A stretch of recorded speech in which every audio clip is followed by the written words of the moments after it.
자, 세 번째 키워드입니다. 문재인 MBC 폭탄. 아, 대단했어요. 그냥 소름이 쫙 돋는 게 핵폭탄이었습니다. 본진 털기. MBC 등 공영방송의 공공성 회복이 시급하다 이렇게 문재인 후보가 얘기를 했죠. 재밌는 건요. MBC 반박 성명이에요. 반박 성명. 문재인이 공영방송을 장악하려는 시도를 중단하고 비방을 사과하라 했습니다. 언론사라고 하는 게 사회의 인텔리들이 모여있는 곳이에요.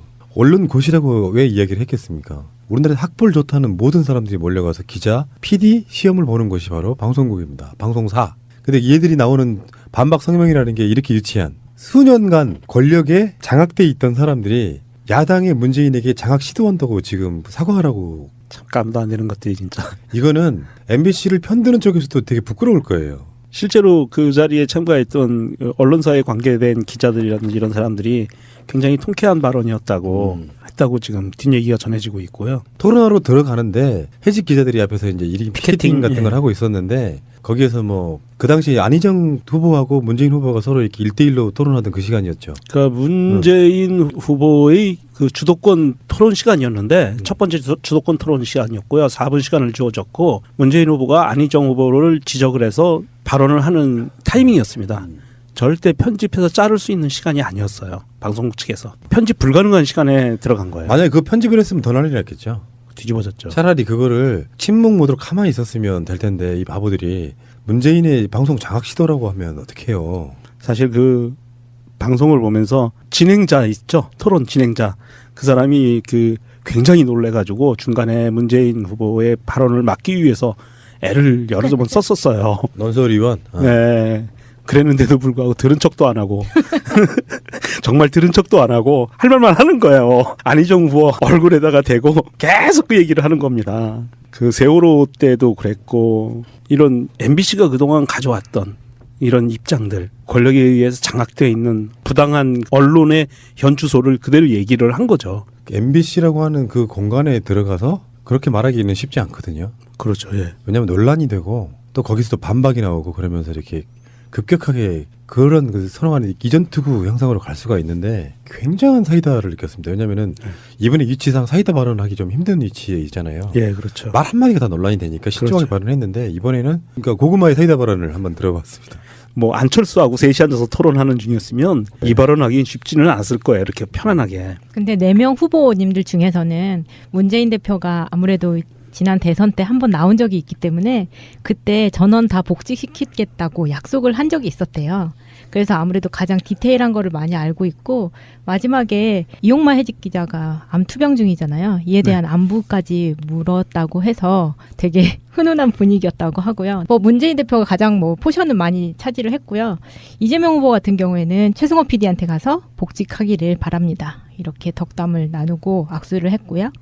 그리고 안희정 어떤 투쟁을 하는지 물어봤다고 하고요. 그리고 최성 후보 같은 경우에는 피켓팅하고 있는 본부를 그냥 지나쳐 아무 말 없이 건물로 들어갔다고 합니다. 지금 MBC 사태에 대해서 이 해직 기자들의 문제, 복직에 관계된 문제, 그다음에 불공정한 언론의 문제, 그리고 이명박근혜 정권에 의해서 허수아비처럼 놀고 시녀처럼 굴었던 이 언론의 문제를 문재인 후보는 명확하게 간파를 하고 작정 발언을 거기서 한 거고요. 대국민 메시지를 낸 거라고 봅니다. 이대로 두지 않겠다라는 그 표현을 한 것 같고요. 사실 뭐 안희정 후보는 몰랐다는 건 죄는 아니지만 후보까지 올라왔는데 몰랐다는 거는 조금 아프고요.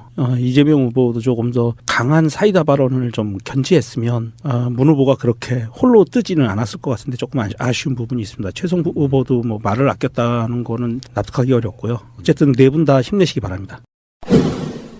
새벽에 그런 얘기 들었어요. 안희정 후보의 그 페이스북 네. 메시지 때문에 새벽에 뭐 온라인상이 들썩했다고. 들썩 정도가 아니었죠. 뭐 문재인 캠프가 사람을 질리게 만든다 보니까 명종님도 거기 가서 뭐 한삽 뜨시던 것 같은데. 아유, 저도 뭐 한삽 떠야죠. 아니 저는 어젠가 그저께부로 페이스북에서는 절대 경선에 관해서는 글 안 쓰겠다고 다짐을 했고요. 트위터로는 열심히 하고 있습니다. 페이스북에서는 아는 사람들인데 거기에서 서로 얼굴 붉히고 그러기가 쉽지 않고요. 서로 지지하는 사람들이 다르다는 이유로 원수같이 지내게 되는 게 아프더라고요. 그래서 이미 여러 분을 패삭했는데 그 부분도 아프고 해서 경선에 관계된 포스팅은 안 하고 트윗에서는 열심히 하고 있습니다. 나는 이제 그런 걸 봤어요. 그 안희정 후보의 그 글, 뭐 사람 질리게 만든다 이런 것들이 일단 저는 전략으로 보이지는 않아요. 전략으로 보이지는 않고 뭔가 쌓여왔던 것들이 이렇게 폭발한 그런 느낌? 그러니까 김경수 의원 인터뷰할 때 했던 말을 그냥 지나치지 않았습니다. 저는 노무현 대통령하고 같이 했던 동지들은 안희정에게 늘 미안해하고 있다. 빚을 졌다 이렇게 이야기를 했었잖아요. 그런 감정 속에 어느 정도 그런 이야기 했잖아요. 어차피 문재인과 안희정은 한 가족이다라는 인식이 팽배했던 게 사실이잖아요. 네. 그러니까 최소한 안희정은 팀은 달라도 뭔가 좀 보호해줄 걸로 또는 서로 간의 그 우호적 관계에서 선거운동을 할 수 있을 걸로 믿었는데, 그러니까 문 후보 입장을 떠나가지고요. 캠프에 들어온 사람들은 각자 입장에 따라서 맹공격할 수 있죠. 그리고 지금 문재인 캠프에 있는 사람들이 친노만 있는 게 아니잖아요.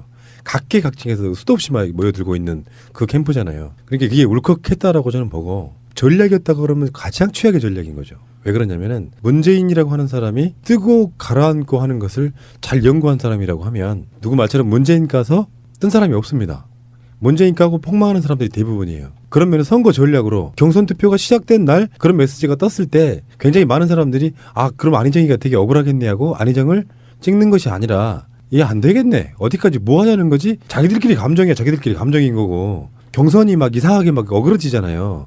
근데 나는 지금 굉장히 억울하다는 듯이 그 뉘앙스로만 글을 띄우기 시작하면 결론적으로 결과적으로 문재인을 공격하는 모양새가 되면 그래도 난 문재인이 좀 깔짝지근하게 마음에 안 드는 부분이 있었고 그래서 안희정 찍고 싶었던 사람도 다시 돌아가게 돼 있는. 그래서 한번 투표 결과를 한번 봅시다. 네 번째 키워드입니다. 경선 투표 시작. 자, 오늘 방송한 오늘 22일 오전 7시부터 오후 6시까지 전국 각 시군구에 250개가 마련됐습니다. 그래서 현장 투표, 그러니까 선거인단 신청할 때 그 온라인 투표를 할 것인지 현장 투표할 것인지 선택하게 하잖아요. 현장 투표하는 분들이 투표가 시작된 날이기도 합니다. 그런데 지금 언론상에 지금 숫자가 나와버렸어요. 민주당 경선 투표 관련 추정 파일이 확산되고 있다고 하면서 중앙일 후보가 보도한 건데 그 자기들이 들어가 있는 방에는 기자들 없겠니? 무슨 뭐 엠바고네 뭐네. 지금 이게 아직 이게 신뢰할 수 있는 결과들은 아닌 것 같은데 여러 가지 수치들이 나오고는 있어요. 그러니까 제가 아까 말씀드린 것처럼 각 시군구의 투표소가 250개인데 여기에 지금 전체 오늘 전체라고 나온 것이 지역이 52개밖에 안 되고요. 그리고 총 득표수가 11,865표밖에 안 되기 때문에 신빙성은 떨어진다라고 보는데 이게 원래 공개하면 안 되는 거예요. 모아 두고 있다가 요거를 한꺼번에 이렇게 합산하는 방식으로 나가는 시스템인 걸로 저는 알고 있거든요. 네. 그래서 그 결과를 봉인하는데 선관위와 각 후보자들 참관인들이 들어오기 때문에 각 후보자들마다 각 투표소에 있는 나가신 분들이 있을 거 아니에요. 그렇죠. 그 사람들에 의해서 캠프에서 취합되는 그런 결과라고 보면 너무 뜬금없는 것 같지는 않고요. 여기 뭐 서울 같은 데는 들어있지도 않고 아까 말한 250개 중에서 약 50개 지역밖에 지금 결과가 안 나오고 있는데 이 결과를 보면 아까 좀 전에 키워드에서 말했던 안희정 전략이었다면 실패였다는 게 연결을 시키는 것도 무리한 시정일 수 있는데 이게 특정 계층만의 투표가 아니기 때문에요. 실제로 이게 전체 지역이 다 결과가 나오고 등등등을 하게 되면 오히려 실제 여론과 가까워질 가능성이 있어요. 어제 그저께까지 민주당 지지자 내지는 경선 참여 의지가 있는 사람들의 응답률을 기준으로 해봤을 때와 비슷한 양상으로 가고 있거든요. 퍼센트는. 그런데 여기서 안희정 후보의 퍼센트만 한 10% 정도 빠지는 상황을 보면 페북 사건이 좀 컸다라는 생각을 좀 하게 되고요. 근데 전체적으로 보면 이렇게 돼 있어요. 뭐 숫자를 정확히 말하거나 그러면 선거법에 연관이 있을 것 같아서 제가 말씀을 안 드리는데 문재인 후보가 약 3분의 2 정도 득표를 하는 것 같고요. 퍼센트로 보면 근접해요. 이재명 후보와 안희정 후보가 합쳐서 3분의 1. 그 3분의 1 중에 3분의 2를 이재명이 3분의 2를 안희정이 가져가는 그런 양상이에요. 만약 이 상태로 이렇게 쭉 굳어진다고 하면 결선 투표가 없어질 가능성도 있고 많은 분들이 이렇게 얘기합시다. 결선 투표까지 가지 않더라도 이제 경선은 2위 싸움이 중요해졌다라고 얘기합니다. 문재인 후보 지지자 외에 다른 지지자분들은 2위로 가서 결선에서 없는다는 게 전략이겠지만 사실 과반수가 넘어버리면 1위가 과반수가 넘어버리면 뒤집을 수가 없잖아요. 근데 2위란 후보가 이 정치적 자산이 엄청나게 생기는 부분. 서로 간에 화합만 잘한다면 정치적으로 반대파가 되기도 하지만 대선 후보만큼의 거물로 성장할 수 있는 조로의 기회고요. 흔히 말해서 지분이 생기는 거예요. 당내에. 그리고 그 정도 여론을 그러니까 얻은 후보를 당선된 후보가 무시하지 못합니다. 공약도 어느 정도 이렇게 수용을 해줘야 되고요. 그래서 2등 후보가 가장 중요해지는 부분이라서 명령률 투표하셨죠, 근데 네, 투표했습니다. 현장 투표 가서 권리당원 투표했고요. 누구 찍으셨어요? 넘어올까? 뭐 아니요, 저는 뭐 찍었습니다. 아니 말하면 안 되는데. 뭐 어때요? 땡 처리해 주, 삐 처리해 주세요. 아 그렇군요. 예. 띠번님 난 누군지 잘 모르겠는데요. 있습니다. 그 잘생긴 분. 그러면 청취자분들이 자기가 좋아하는 후보가 다 잘생겼다고 생각하기 그렇죠. 때문에 자기 후보를 찍었다고 생각하시겠군요. 자 어쨌건 간에 민주당 경선이 지금 시작됐고요. 이제 좀 실감이 나네요. 제가 일정 좀 알려드릴게요. 달력을 한번 보시면요. 달력 한번 써놓으세요. 정치에 관심 많으신 분들은. 달력을 쭉 보면 다음 주 화요일 바른정당이 후보가 나옵니다. 남경필, 유승민 둘 중에 하나겠죠. 근데 요즘에 지금 새누리당과 바른정당에 또 홍준표와 김무성이 만나서 후보 단일화를 논의를 했다고 그래요? 연병할 것 같아 진짜. 아니 잘못됐으면 정권 내주는 게 낫지. 아이고. 아니 다 나와야지. 단일화 하면 안 되죠. 바른정당에 생각 있는 후보라면요. 당선되는 걸 목적으로 하면 안 되고요. 존재감만 과시하고 그냥 들어가세요. 그리고 31일 날 다음 주 금요일이네요. 자유한국당 후보가 나옵니다. 홍준표와 김진태의 대결로 지금 압축되고 있고요. 지금 예상은 홍준표가 될 것이라고 생각을 하지만 김진태는 거의 뭐 조폭 수준이지만요. 무슨 후보자 토론회 같은 거나 있으면은 김진태를 연호하는 사람들이 용팔이 거의 용팔이. 조폭처럼 몰려온다고 해요. 자 다음에 3일 날은 더불어민주당의 결선 마지막 날일 수도 있고 아닐 수도 있고. 그러니까 3일 날 더불어민주당에서 1위 후보가 50% 이상을 득표를 하면 결선 투표가 사라지고요. 그러니까 1위 후보가 50% 미만 득표하게 되면 8일 날 다시 최종 결선 투표를 합니다. 그리고 4일 날은 국민의당 후보가 뽑혀요. 그러면 심상정 후보와 함께 5정당의 후보가 뽑히는 거예요. 그리고 나서 그 다음 주로 넘어가면요. 그 다음 주 일요일 4월 9일 날은 공무원들이 이 선거에 나가는 공무원은 사직해야 되는 날입니다. 그래서 우리 방송을 나갔었죠. 홍준표가 경남 도지사직을 야당이 안 뺏기려고 꼼수를 쓰는 이야기가 나왔고요. 다음에 다음 주 토요일, 그러니까 그 다음 주 토요일이죠. 15일 날, 4월 15일 날 후보자 등록 시작일이고요. 그 다음 날이 후보자 등록 마감일이에요. 그러니까 토요일, 일요일 날 후보자 등록을 하는 날이고요. 그리고 후보자 등록이 끝나면 그 다음 월요일 17일부터 공식 선거운동이 대선 바로 직전인 8일까지 시작되는 거예요. 4주가 안 되네요. 공식 선거운동이. 3주하고 이틀 정도. 다음에 25일 날 4월 25일부터 28일까지는 재외국민투표 기간이고요. 5월 4일부터 5일까지는 사전투표 날입니다. 투표 날 당장 투표 못 하시는 분들은 사전투표하고요. 이제 시민의 눈이 투표하면 감시 잘해 주시겠죠. 그다음에 그 다음 주 화요일 날 대선이 이렇게 이루어지는 거거든요. 지금 매주 바뀌어요. 예를 들어서 다음 주가 되면 두 수구 정당의 후보가 나오고 그 다음 주에는 더불어민주당, 국민의당 후보 그게 결정이 되고요. 그 다음 주면은 후보자 등록하고요. 그 다음 주면은 재국민투표 있고요. 그 다음부터는 사전투표하고요. 그 다음 주에는 선거예요. 굉장히 빠르게 지금 일정이 지금 정해져 있고 그리고 TV 토론 같은 경우도 여러분들 안 보셨겠지만 자유한국당도 토론하고요. 국민의당도 토론하고요. 바른정당도 토론하는데 아무도 안 봐요. 그 오직 문재인, 이재명, 안희정, 최성 후보만 나오는 건반 시청률이 나온다고 해요. 관심도 없는데 뭘 토론까지 보고 앉아 있겠어요. 재미도 없는 거를. 유머감각이 출중한 사람들이 나와서 뭐 쏘를 하지 않는 한 허경영을 그냥 대령하라 뭐 이런 것도 아니고. 이제 결정적으로 중요한 거는요. 광주에서 경선이 처음으로 시작돼요. 공개적으로. 순회 경선. 그 순회 경선이 딱 시작되는 날. 그래서 그 순회 경선에서 숫자가 굉장히 많은 것을 좌우할 겁니다. 근데 큰 변수가 될 수는 있습니다. 자, 경우의 수를 한번 볼게요. 호남에서 시작했는데 문재인 후보가 1위를 하긴 했는데 과반이 안 되는 일이 이 경우의 수도 있고요. 두 번째, 2위를 노리고 있는 이재명과 안희정이 호남권에서 누가 2위를 하느냐가 굉장히 중요해집니다. 그래서 지금 올인하고 있는 거예요. 호남에 계속 가잖아요. 광주에서도 3월 24일 날 금요일 날 광주 MBC에서 이 후보자들이 나오는 토론이 있어요.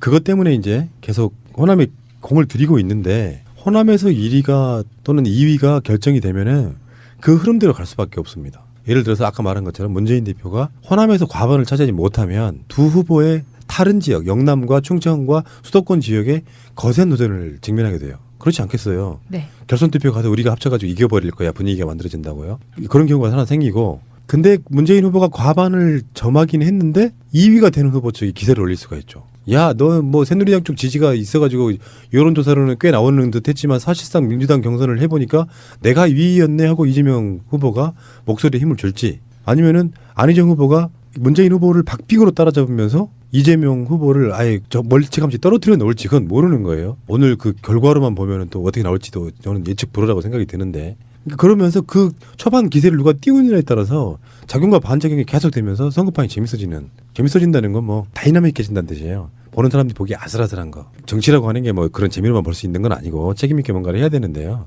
이번 선거는 어떤 세력이 잡느냐가 더 중요하다고 생각합니다. 그래서 누구누구를 비판하고 검증한다는 명목하에 어떤 후보의 약점을 이야기하고 싶지는 않습니다. 우리는 그들을 보호할 겁니다. 약점 이야기는 별로 안 하고 싶습니다. 어차피 후보가 뽑히면 그 후보는 새누리당류에 의해서 국민의당에 의해서 계속해서 검증이라는 명목으로 마타도 가짜뉴스까지 돌겠죠. 뭐하러 그런데 우리가 미리 감정 소모해가며 이재명을 까고 문재인을 까겠습니까? 저는 그렇게 생각하지 않고요. 물론 제 방송에서 그렇지 않은 메시지가 나간 적은 있습니다만 그렇다고 해서 기본적으로 그런 이야기를 하지 마세요라고 저는 말 못합니다. 최대한 제가 편집을 해주면서 어떤 균형감을 맞춰주는 역할을 할 수 있어도 무슨 누구누구를 옹호하는 발언, 누구누구를 비난하는 발언 하지 마세요라는 말은 못하죠. 그것은 제가 추구하는 언론의 방향성과도 맞지 않고요. 자, 어쨌건 진짜로 선거가 앞에 와 있네요. 가슴이 콩닥거립니다. 사실 저는 민주당 경선에 투표 안 할 겁니다. 왜요? 정말 공정성을 유지하기 위해서요. 나는 속으로 내가 누구를 찍겠다는 생각을 갖고 한 표 행사하는 그 가치와 나는 사실상 누구누구를 찍었는데 방송으로는 공정성 이야기하는 게 매치가 안 될 것 같아서요. 아니 현장 투표 가셔가지고 1, 2, 3, 4, 4개를 다 찍고 오시는 거예요. 그렇게라도 하셔야지. 됐거든요. 그게 공정이지. 그 시간에 방송하면 되지. 그러니까 내가 누군가를 찍겠다고 저희가 어차피 누군가를 찍어야 될 거 아니에요. 무효표 만들 수는 없고 그게 정상적인 거라 하면 내가 나는 누구누구를 찍고 왔는데 라는 감정으로 어떤 후보를 편들고 말고를 하기가 위선처럼 보여서 투표는 포기했습니다. 선거인단을 한번 해봤어요. 숫자로 채워드리려고. 200만 넘는 숫자를 채워드리려고 거기에 접수는 해놨는데 투표는 안 할 거라고요. 뻔한 이야기이긴 한데 후보가 뽑히면은 드리고 싶은 말씀들이 되게 많아요. 지금은 말할 수 없는 것들이 저희들한테도 있어요. 그런 저런 것들을 모아서 지지자들이 감정이 상하지 않은 채로 후보를 지지하기가 쉽진 않아요. 자기 후보를 지키려면 본의 아니게 쉴드 쳐야 되고 상대방 후보도 욕해야 되고. 그래서 저는 안희정 후보의 팟캐스트 나가서 발언하는 지지자들의 말은 민망할 정도이고 뭐 등등의 그 약간 좀 투정 섞인 말들은 사실 큰 의미가 없다고 봅니다. 아니 근데 이거 안희정 지사가 쓴 거가 맞아요? 안희정 지사가 썼을까 아니면 보좌관이 그냥 썼을까라는 이것도 의심이 좀 사실돼요. 안희정 지사가 쓴 거 맞고요.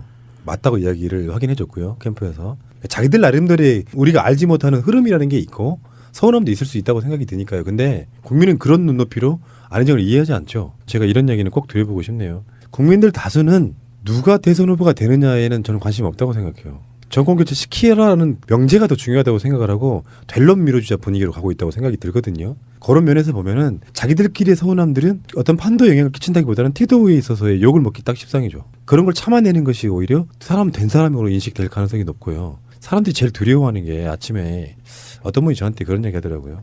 탈당하려는 게 아닐까? 그건 아니라고 얘기를 했습니다. 지금 탈당해봐야 대선 못 나갑니다. 못 나가죠. 네, 법으로 정해져 경선에 있어요. 참가하면 못 나가게 돼 있죠. 그게 이인재법이에요. 그 이인재가 지금 저희한국당의 후보로 최종 경선까지 올라가 있죠. 그리고 정치적 자산이 다 무너져요. 질 것 같으니까 뛰쳐나간 예를 들어서 새누리당으로 영입돼가지고 뭐 한다고 생각해보세요. 그쪽에서는 받아들이겠어요. 가끔은 안희정 지사도 저보다는 훨씬 더 뭐 정치를 오래 하신 분이지만 평정심을 잃은 거라고 보는 거예요. 선거판에 그런저런 일 없어요. 서운한 거 있을 수 있는데 이 사람이 판을 깨려고 하나 그런 느낌 주면 안 돼요. 그러니까요. 지지자들은 불안감이 생기는 거고 만약에 안희정이 중간에 후보를 포기해버리면 레이스 포기해버리면요. 정치적으로는 사망선고랑 똑같은 것이 돼버립니다. 내가 안 될 바에 그냥 똥물 찌그리고 나간다고 하는 것밖에 안 되거든요. 이번에 안희정 지사 덜컥수에 너무 많이 걸리고 있으면 그 사람 이런 거 있잖아요.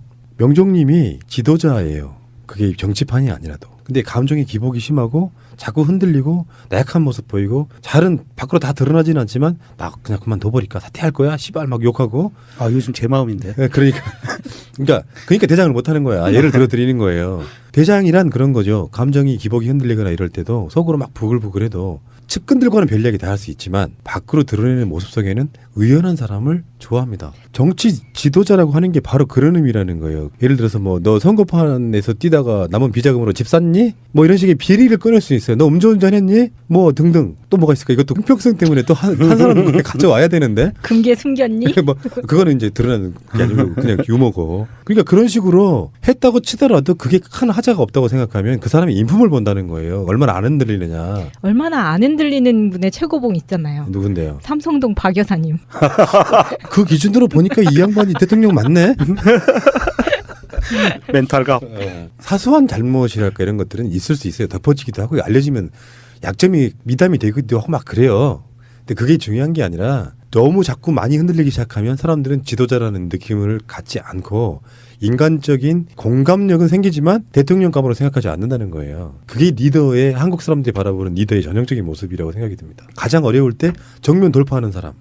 노무현 대통령 같은. 우리 집사람을 버리려는 거냐? 같은 그런 네. 돌파력이 필요한 사람. 그렇죠. 최소한 우리 편들 앞에서는 속내를 털어놓고 울먹일 수는 있어도 적들 앞에서는 울지 않는 사람. 그게 진정한 리더라고 생각이 듭니다. 그리고 이거는 뭐 탄핵 국면에서 이 짧은 대선 기간에 그렇게 평정심을 잃으면 안 되죠. 며칠 전에 우리 그 유시민 작가 누님 그 나와서 방송한 거에 보니까 아주 좋은 말씀하셨더라고요. 유시민 작가를 정치를 시키는 거 어떻게 생각하냐 했더니 반대한다고 그러셨잖아요.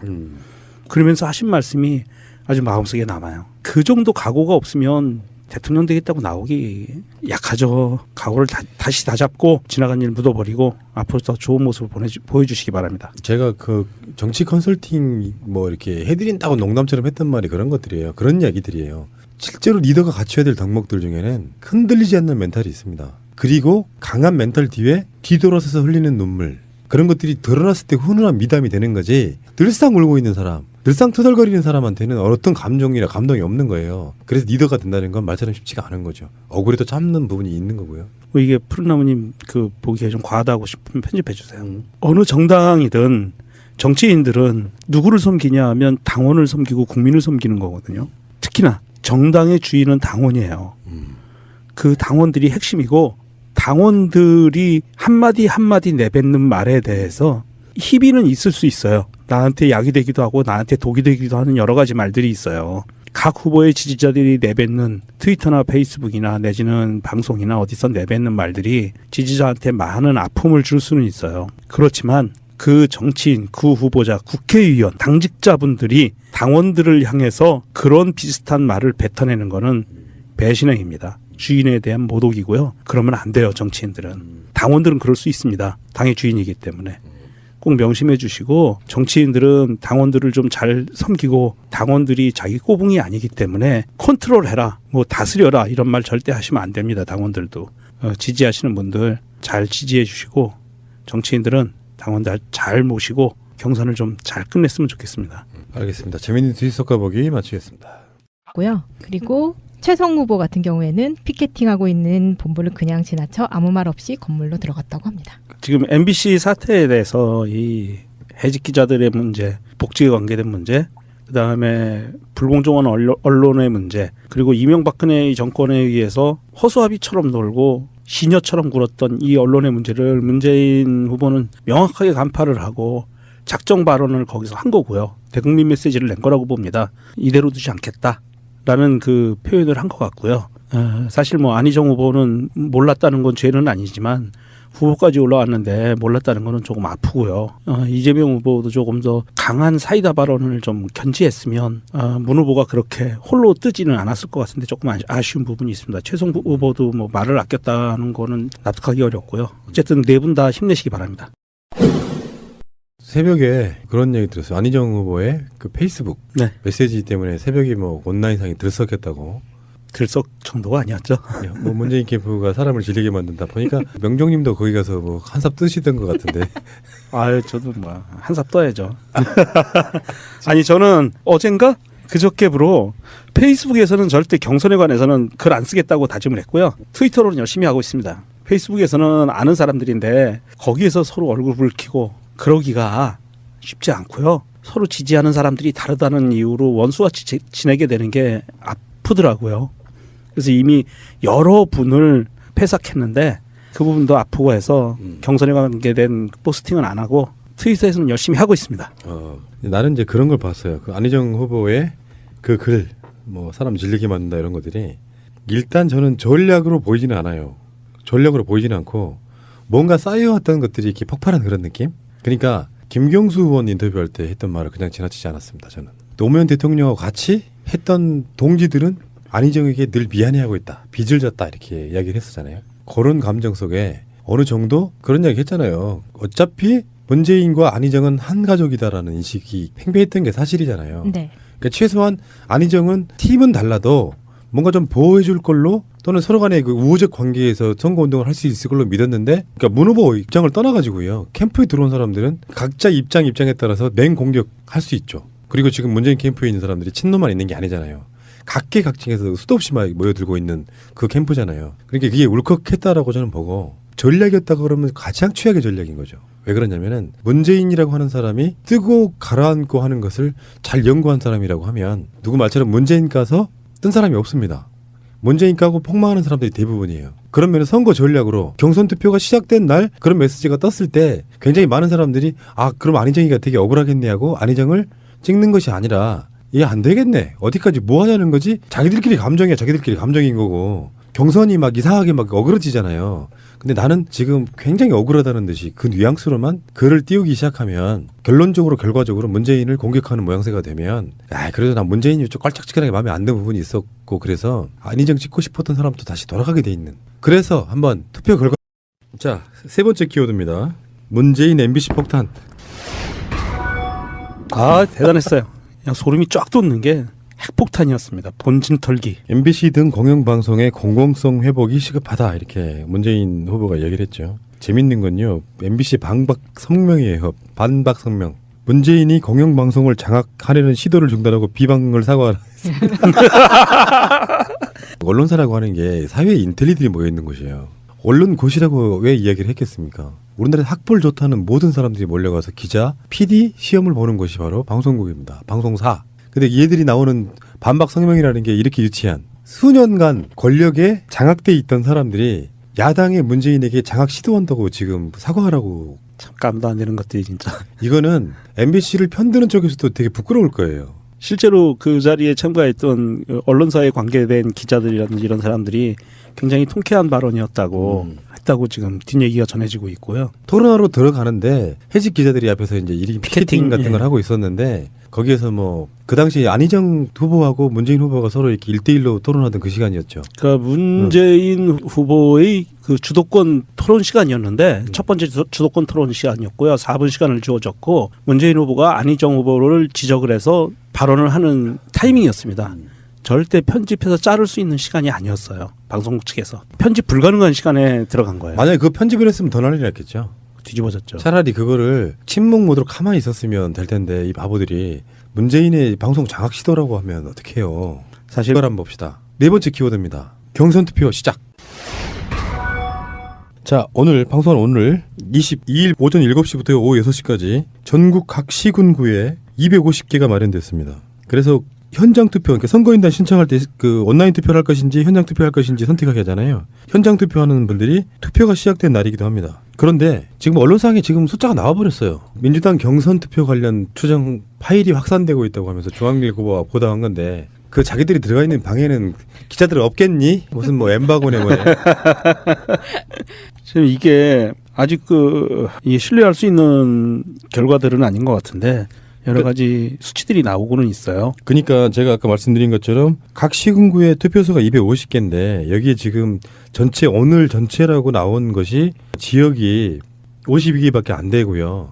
그리고 총 득표수가 11,865표밖에 안 되기 때문에 신빙성은 떨어진다라고 보는데 이게 원래 공개하면 안 되는 거예요. 모아 두고 있다가 요거를 한꺼번에 이렇게 합산하는 방식으로 나가는 시스템인 걸로 저는 알고 있거든요. 네. 그래서 그 결과를 봉인하는데 선관위와 각 후보자들 참관인들이 들어오기 때문에 각 후보자들마다 각 투표소에 있는 나가신 분들이 있을 거 아니에요. 그렇죠. 그 사람들에 의해서 캠프에서 취합되는 그런 결과라고 보면 너무 뜬금없는 것 같지는 않고요. 여기 뭐 서울 같은 데는 들어있지도 않고 아까 말한 250개 중에서 약 50개 지역밖에 지금 결과가 안 나오고 있는데 이 결과를 보면 아까 좀 전에 키워드에서 말했던 안희정 전략이었다면 실패였다는 게 연결을 시키 그 방송을 보면서 진행자 있죠. 토론 진행자. 그 사람이 굉장히 놀래가지고 중간에 문재인 후보의 발언을 막기 위해서 애를 여러 번 썼었어요. 논설위원. 네. 그랬는데도 불구하고 들은 척도 안 하고 정말 들은 척도 안 하고 할 말만 하는 거예요. 안희정 후보 얼굴에다가 대고 계속 그 얘기를 하는 겁니다. 그 세월호 때도 그랬고 이런 MBC가 그동안 가져왔던 이런 입장들, 권력에 의해서 장악되어 있는 부당한 언론의 현주소를 그대로 얘기를 한 거죠. MBC라고 하는 그 공간에 들어가서 그렇게 말하기는 쉽지 않거든요. 그렇죠. 예. 왜냐하면 논란이 되고 또 거기서 또 반박이 나오고 그러면서 이렇게 급격하게 그런 그 선호하는 이전투구 형상으로 갈 수가 있는데 굉장한 사이다를 느꼈습니다. 왜냐하면은 이번에 위치상 사이다 발언하기 좀 힘든 위치에 있잖아요. 예, 그렇죠. 말 한마디가 다 논란이 되니까 신중하게 그렇죠. 발언했는데 이번에는 그러니까 고구마의 사이다 발언을 한번 들어봤습니다. 뭐 안철수하고 셋이 앉아서 토론하는 중이었으면 이 발언하기 쉽지는 않았을 거예요. 이렇게 편안하게. 근데 4명 후보님들 중에서는 문재인 대표가 아무래도 지난 대선 때 한 번 나온 적이 있기 때문에 그때 전원 다 복직시키겠다고 약속을 한 적이 있었대요. 그래서 아무래도 가장 디테일한 거를 많이 알고 있고 마지막에 이용마 해직 기자가 암 투병 중이잖아요. 이에 대한 안부까지 물었다고 해서 되게 훈훈한 분위기였다고 하고요. 뭐 문재인 대표가 가장 뭐 포션은 많이 차지를 했고요. 이재명 후보 같은 경우에는 최승호 PD한테 가서 복직하기를 바랍니다. 이렇게 덕담을 나누고 악수를 했고요.